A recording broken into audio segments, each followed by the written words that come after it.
There's a new landmark in the Lowcountry with an amazing story. A huge house called Burkshire, and the person who designed it and built it is one of our neighbors. Shannon Royster takes us on a quick tour of the estate and introduces us to WTOC's Someone You Should Know.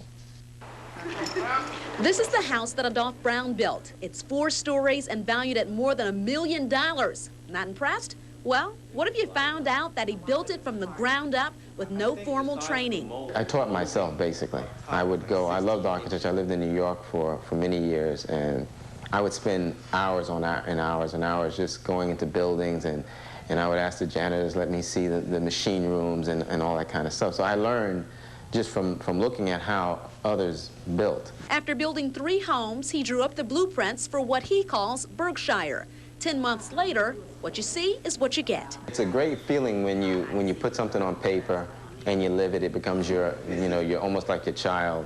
And then when you walk away from it and the next day you drive up to it and you see it, it seems like magically it happened.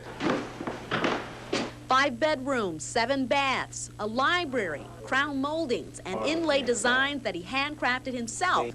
There's an elevator.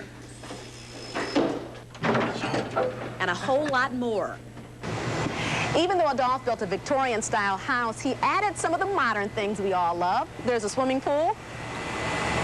And get this, he even included a 12-seat movie theater. Many people come in and they say, well, who lives here? The Queen of England, you know?